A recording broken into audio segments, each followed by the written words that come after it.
اسلام سے پہلے عورت کی تذلیل کی جاتی تھی، عورت کو زندہ گاڑ دیا جاتا تھا۔ بیٹی پیدا ہوتی تھی تو لوگ کسی کی بیٹی پیدا ہوتی تھی تو لوگ اس کے گلے میں جو ہے وہ جوتیوں کا ہار پہناتے تھے۔ اس طرح کی کئی فضول قسم کی جو ہے اور جھوٹی کہانیاں ہمیں سنائی جاتی ہیں۔ حقیقت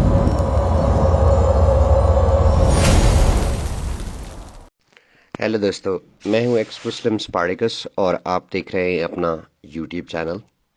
دوستو، اسلام میں عورتوں کے حقوق کی بات کی جاتی ہے اور مولوی اپنا سر پیٹ پیٹ کر بتا رہے ہوتے ہیں کہ اسلام نے عورت کو عزت دی، اسلام نے عورت کو مقام دیا۔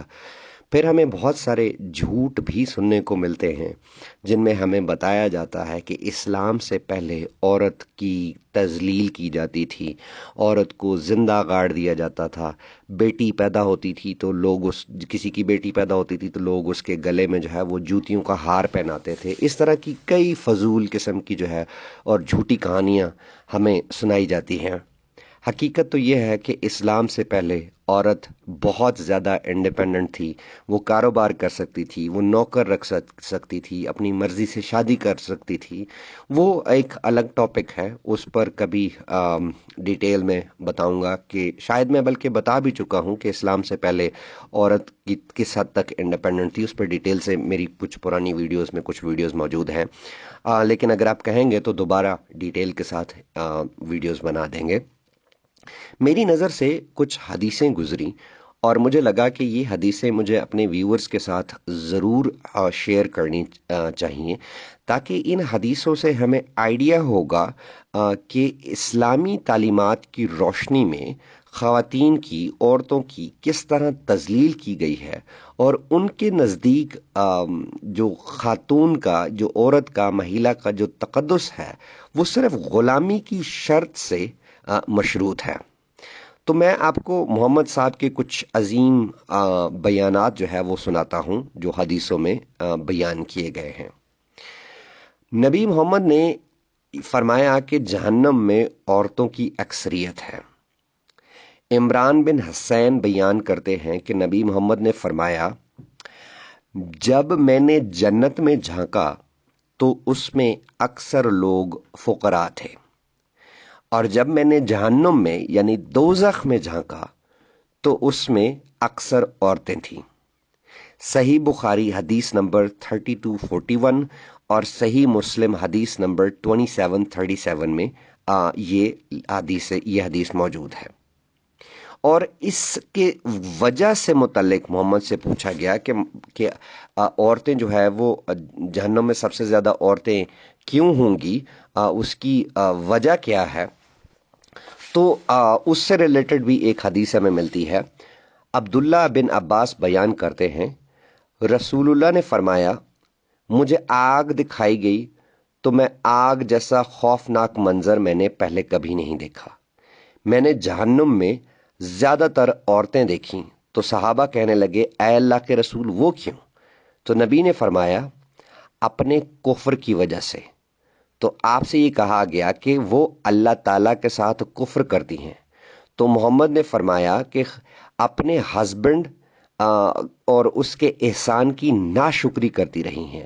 اگر آپ ان میں سے کسی کے ساتھ بھی زندگی بھر احسان کرتے رہو تو پھر وہ آپ سے کوئی چیز دیکھ لے تو یہ کہتی ہے کہ میں نے ساری زندگی تم سے کوئی خیر ہی نہیں دیکھی۔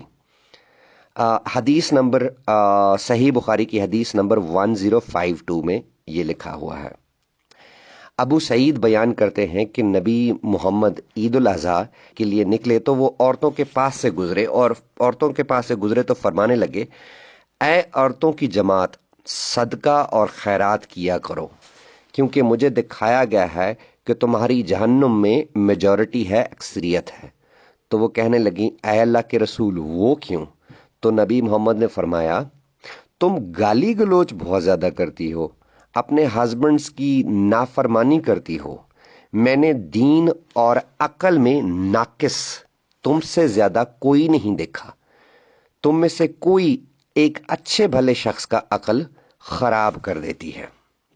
وہ کہنے لگیں، اے اللہ کے رسول، ہمارا دین اور ہماری عقل میں نقص کیا ہے؟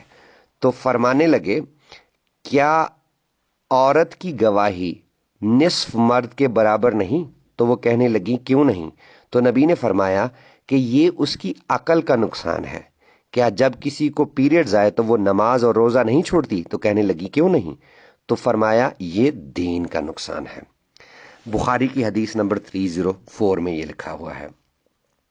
پھر آگے جابر بن عبداللہ بیان کرتے ہیں کہ میں نے نبی محمد کے ساتھ عید کے دن نماز میں حاضر تھا تو آپ نے خطبہ سے پہلے اذان اور اقامت کی نماز پڑھائی اور پھر نماز کے بعد بلال پر ٹیک لگا کر کھڑے ہوئے اور اللہ تعالیٰ کا تقوی اختیار کرنے کا حکم دیا، اس کی اطاعت کرنے پر ابھارا لوگوں کو، اور پھر عورتوں کو کے پاس آئے اور ان کو نصیحت اور وعظ کرنے لگے اور کہنے لگے اے عورتوں صدقہ اور خیرات کرو کیونکہ تمہاری اکثریت جو ہے وہ جہنم کا ایندھن ہے.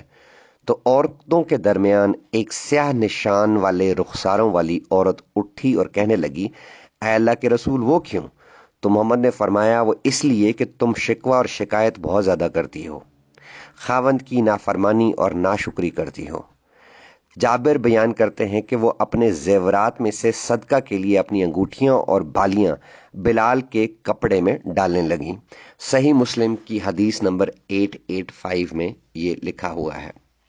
دوستو قرآن سے لے کر حدیث تک اور حدیث سے لے کر تفسیر تک اور تفسیر سے لے کر کسی بھی اسلام کی ہسٹری کی کتاب اٹھا کر دیکھ لیں، عورت کا جتنا نقصان اسلام نے کیا ہے اس نقصان سے نکلنے کے لیے، اس کنویں سے نکلنے کے لیے، اس کھائی سے نکلنے کے لیے عورت کو شاید سالوں لگ جائیں، سالوں نہیں بلکہ بہت لمبا عرصہ لگے گا. وہ اس لیے کہ وہ کہتے ہیں نا کہ جھوٹ اتنے تواتر سے، جھوٹ اتنی کنسسٹنسی سے بولو کہ وہ سچ لگنے لگے. اسلام میں عورت کے حقوق سے ریلیٹڈ اتنے جھوٹ بولے گئے ہیں کہ آج کسی بھی مسلمان عورت سے پوچھ لیں تو وہ اس سے پردے سے ریلیٹڈ بات کر لیں، اس سے انہیریٹنس رائٹ سے ریلیٹڈ بات کر لیں، اسے اس کے اپنے انڈیویجول رائٹ سے ریلیٹڈ بات کر لیں، اس کو یہ لگتا ہے کہ اس کو جو رائٹس ملے ہیں وہ صرف اور صرف اسلام کی وجہ سے ملے ہیں. اسلام سے پہلے تو شاید جیسے کوئی رائٹس تھے ہی نہیں. مجھے یہ تو یاد نہیں کہ یہ بات کس نے کہی تھی، لیکن ایک بڑی مشہور ایک کوٹ میرے ذہن میں آ رہا ہے کہ ان غلاموں کو آزاد کروانا بہت مشکل ہو جاتا ہے جن کو اپنی زنجیروں سے پیار ہوتا ہے. تو یہ مسلمان عورتیں بھی ان غلاموں کی طرح ہیں جنہیں اپنی زنجیروں سے پیار ہے. امید ہے ان کی آنکھوں سے عقیدت کی پٹی ایک دن اترے گی، اسلام کی حقیقت سے یہ واقف ہوں گی اور پھر دوپٹہ اور اسلام دونوں چھوڑ کر انسانیت کی طرف لوٹیں گی. آج کے لیے اتنا ہی، ملیں گے کسی اور ویڈیو میں کسی اور ٹاپک کے ساتھ. آخری میسج، اسلام چھوڑیں، انسان بنیں. دوستو، قرآن اور اسلام کو ایکسپوز کرنے کے کام کو جاری رکھنے کے لیے مجھے آپ کی سپورٹ کی بے حد ضرورت ہے، اور یہ سپورٹ آپ مجھے پیٹرین کے ذریعے اور پے پال کے ذریعے کر سکتے ہیں. پیٹرین اور پے پال کے لنکس آپ کو پن کمنٹ میں مل جائیں گے.